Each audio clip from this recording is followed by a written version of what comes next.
Well, Logan, right now we're talking about raising awareness about diabetes and where you can get more information for free later today. As common as diabetes sounds, many people still can learn a lot about it. And joining us to sift through some of the common questions, we have two diabetes specialists with us this morning.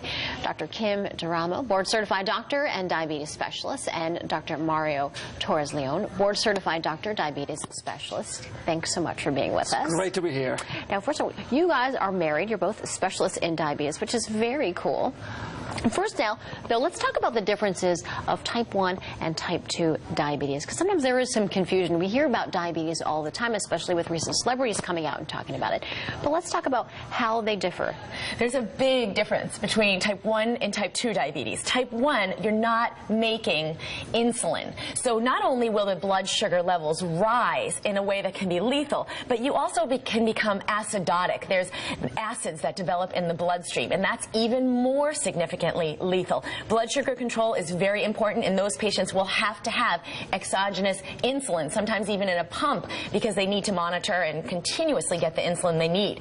Type 2 diabetes, they make some insulin, but it isn't as effective. This usually onsets later in life, and it's secondary to people not only having a genetic predisposition, but to eating an overabundance of sugar and challenging their pancreas to continually secrete more insulin and secrete more insulin, so the tissue eventually becomes less sensitive to the insulin that's there. And the treatment for that, diet and exercise, have a huge role in preventing and treating that, but they'll also frequently need medications to keep the blood sugar levels low, because although they're producing some insulin, it's not very effective. Right, so type 1 is certainly much more severe.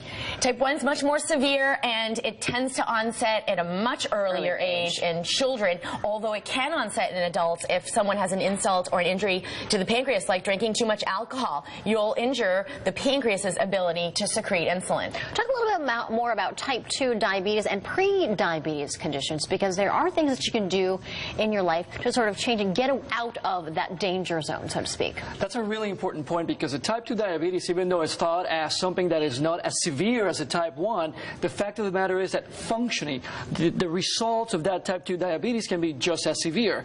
So it's really important to start identifying some things in the person's lifestyle to figure out what is it that I am doing that may be leading to that type 2 diabetes to be manifesting, such as? Well, renal failure, kidney disease. It's really important to consider the effects of those high sugar levels and the metabolic disorder that goes along with type 2 diabetes on your kidney function. We don't think about the kidneys very often unless we have a kidney infection or some weird thing like that. But your kidneys are essential to monitoring your blood pressure, keeping you alive, secreting certain hormones, and the way that you feel throughout the day. They detoxify the body. And with type 2 diabetes, this is the #1 cause of renal failure. And this is, we'll have people be, it's lethal. They can die. And without dialysis, which helps do the process for the kidneys for you, they won't make it very many years. And type 2 diabetes, unmonitored and untreated, is going to cause renal failure. So it's really important to be looking for some of the signs that this may be actually happening in the body.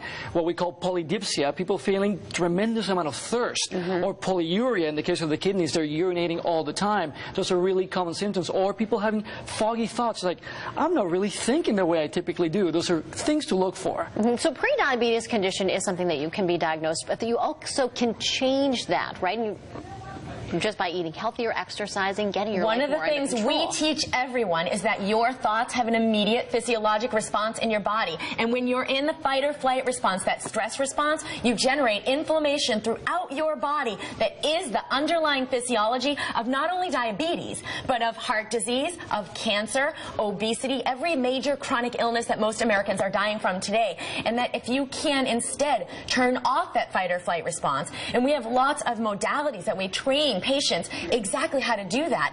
You can reverse illness and disease. You can increase your energy levels. You can actually generate a whole different hormonal cascade that not only reverses and prevents diabetes, but that also prevents all major other chronic illnesses. Clearly, you two are both so very passionate about this, and it especially hits close to you because your father was diagnosed with pre-diabetes. That's exactly right. And he just completely changed his life around. Absolutely. And this is something that we have taught thousands of people that we reach out to. There's a possibility to completely change how we think about this condition that I have or condition that I'm going to have by impacting the lifestyle that surrounds us. And doctors, we need to be speaking more to our patients about this particular aspect. And you have 5 really important tips to follow. Well, the first one is your thoughts impact your body. Every thought you have is a biochemical reaction in your body that has a cellular message. It has a cellular outcome. It affects your organ system, it affects your vascular bed, you know, your blood pressure, and of course it affects your sugar levels, the blood sugar levels. The second aspect is the respiratory response. How is it that we are breathing? We are not taught how to breathe. When we take slow, deep, mindful breath, it changes the chemistry in the body. So de-stress, pretty much, kind of. Yeah, it shuts off the fight or flight response that creates all of these chemical reactions that cause disease and wreak havoc on your sugar levels. And the third one, inspiration. This is something that we don't teach our patients, that we do here at the Thrive Doctors. If I am living in an inspired state, my chemistry, the chemistry that gets generated, is one that all the cells are listening to. And it changes from going from disease to a state of health. and you increase your energy levels. Even if you just pepper one thing in a day that you're excited about, that you care about, maybe it's time with your kids, maybe it's something you love to do as a hobby. If you're engaging in that daily, you change your physiology and reverse disease. The fourth one is visioning. If I don't see where is it that I want to be, what is the kind of health experience that I want to have, if I don't really post that around my life, in my house, in my car, on my desk, on my computer, I'm not going to be connecting with what is it to have that experience of health. When you get the clarity of what your vision is and what you want to live in your life, it actually changes the neurological patterns in the brain. Different activity, different areas are active, and it changes what you pay attention to in a way that has a significant impact on your brain function and your physiology. And lastly, the environment. Who are the people that are around me? What kind of health they want to experience? What are they doing on a daily basis to have that health experience that I want to have? Health is actually contagious. Your mindset is contagious, and it does have a physiologic impact. So who are you surrounding yourself with? If the people you're surrounding yourself with are overweight, not taking care of themselves, not exercising, and eating food that's not great for them, no matter how hard you try to be fit and be healthy, you will not be able to ignite real change in your body to affect your health and prevent diabetes. And that is what is necessary. And you have a great free forum going on tonight in West Hartford at 5:30, right, for people can get more information.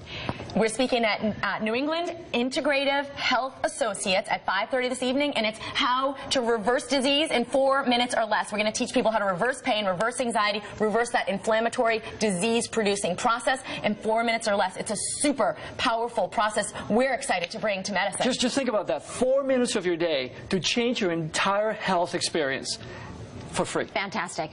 And both of you, again, once again, are going to be there. And thank you, doctor, so much. And they can come to the ThriveDoctors.com for a free video series to get more of these tips and tools and training. The ThriveDoctors.com. ThriveDoctors.com. Thank you so much for being with us. Awesome to be here. Fantastic. Thank you.